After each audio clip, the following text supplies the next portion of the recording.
this show is a tense thriller. We talked about this, but it's a tense thriller about an everyman played by Giancarlo Esposito named Gray Parish, who finds his life complicated. When he's struggling to make ends meet, his business is failing, his marriage is falling apart, he lost a son to violence, and he's at a crossroads. And then an old friend of his comes into his life, and his loyalty to that friend leads him to dip his toe into crime, and he ends up indebted to these Zimbabwean gangsters. And it forces Gray to ask himself, how far am I willing to go to protect my family and to survive this? But what we're realizing on this ride is maybe there's more to this character than we realize. And it becomes an exploration, not just for him, but for all the characters, asking themselves, am I a good man? Am I a good woman? Am I a good person? And how far am I willing to go to protect the people around me? What does loyalty mean? How committed am I to my allegiances? And is it possible for me to control everything in my life and walk away unscathed? Or what is the cost of that going to be, of me doing the things that I feel I need to do in order to survive, but also in order to be the best version of myself that I can be.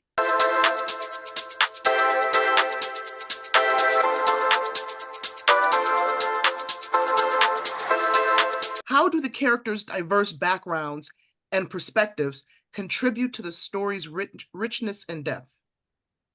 Well, what we really kind of set out to do, and I think this was from jump, is to tell a story, like a story that felt accessible to everybody, through the lens of diverse characters. And I think we did a great job with our casting and telling a story about, what it's like to be a Black man in America, and also what it's like to be an immigrant in America. So, in terms of what Eddie and I try to do with everything we write is we're both writers of color. My father's from Guatemala, Eddie's family's from Cuba, and one of the things we do, I'd say one of our big agendas as writers is to tell our stories, and I think we were able to do that with these characters, but in a way that's not, as Eddie framed this perfectly before. This isn't a diverse show. It's just a show about people. It's a show about Americans. It's a show about people living in America. And we never want, we would never want anybody to see it any other way. Go ahead. But what's cool about it is the individual diversity of these characters ends up shaping the way we see them and the way we attach to them, right? Like, you meet Horse and you meet him in the context of Gray having to go do a job for him. But in a later episode, you'll meet Horse's son, and you'll start to round out the way you view that, and you view that character because of his commitment. Little things like a line that'll suggest that his son should be eating Zimbabwean food because that's how they'll maintain their sense of culture in the country. When they're so far away from home, suddenly you're like, oh, okay, well, this guy isn't just a gangster. He's a guy who cares about where he comes from, and he's a guy who cares about his family. But he's also this other thing. And then when you find out what that thing is and you hear him talk about it, you realize how that sense of culture and that sense of family and that sense of wanting of belonging influences what he does as a criminal. So we found a way to make the diversity work for the characters and the characters work for the diversity, but in a way that doesn't feel like it was added on. It's a way that enriches the story, and also is relatable, because I think everyone can relate to the sense of wanting to protect your family or wanting the best life for your children. And so what we're trying to do is just kind of normalizing the idea that these diverse characters can be characters in a show without it having to be a thing.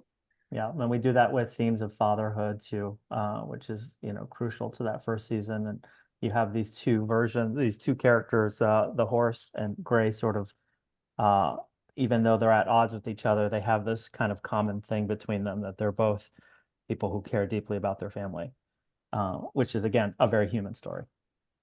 So on that note, I mean, we see, most especially in the first episode, that he kind of grapples with teetering into the dark, or going into accepting the proposition of venturing off into the dark side, right? So if Parish was a homeboy or a friend of yours in real life, and he came to you for advice, right? What would you tell him, Eddie and Ryan? Stay away from that guy. Yeah. No, I would have been like, I probably would have been like, all right, when are we leaving to do the thing, right? Because that's the problem with the show, is that his buddy comes up to him and he's like, yo, I got a problem and I need your help. And what's Gray's reaction? I mean, there's some hemming and hawing, but it's all right. All right, well, where are we going? And I think that's kind of the way I would approach it too. But I think that's also kind of what we're talking about in this show, which is maybe that's not the best way to approach your life. Maybe being ride or die isn't always the best solution. Maybe you've got to think through the consequences, or maybe what worked for you 20 years ago doesn't work for you now. Maybe you've got different responsibilities and obligations and you've got to see the world differently, or else the people you love are going to pay the price that you don't have to pay. And that's what the series is going to explore, especially in the first half of the season, without getting too much into it, building towards a pretty big episode 4. I think it's also something that makes Gray so relatable, right? He's a little bit of a throwback to the kind of man we've, doesn't exist anymore, right? There is an obligation. He feels a duty to his friend. So I'm sure if he came to me and asked for advice, and I said, stay away, he'd be like, no, I can't do that.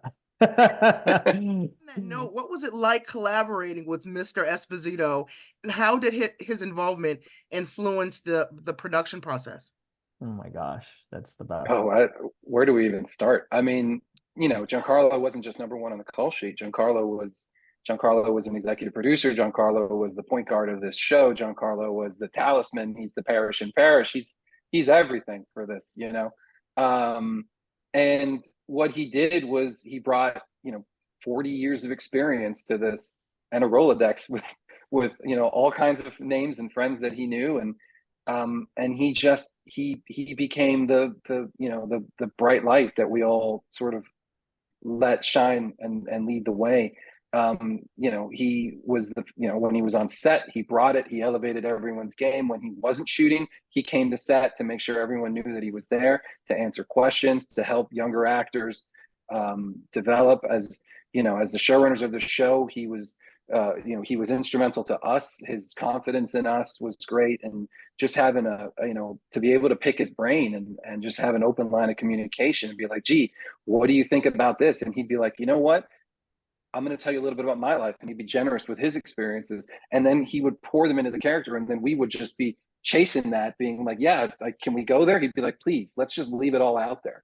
It's a dream a dream come true for a writer to have G as a collaborator, because as Eddie said, we were always seeking buy-in from him. And every scene, every decision that the character made, we really wanted to make it feel authentic and give him something to sort of bite down on. And he and if there was ever anything that he felt didn't work, he would come back to us. And again, he was a total gentleman. On set, he just brought everybody. It's almost like we all kind of held hands and kind of like wanted to do this thing, this super special thing to make him proud almost. Yeah. It's good. It's crazy because with G, like you can't fake it. Like that guy goes hard. That's right. And the level of commitment he puts into the character, to his role as an executive producer, to just like making the most of this opportunity was like a challenge. He set the bar, and he's like, yo, are you guys gonna are you gonna step up and be at my level, or what's going on? And so for us, it was fun because we got to go toe to toe and try to step up our game to be worthy of a guy like that. And I think we got there. I'm really excited for people to see Gray Parish and meet Gray Parish because, he's had some iconic characters. I think this one's going to be right up there with him. Yeah. That is what makes this series a must watch in today's television landscape. Giancarlo Esposito. Right? Giancarlo Esposito playing a badass good guy. I mean, if that's not enough to get you to come in here, I don't know what is, but it's New Orleans, it's crime, it's a thriller. There's nothing like it on TV right now. No, there's nothing. It's really high octane, it's in your face, it's fun, it's crime. You have to tune in.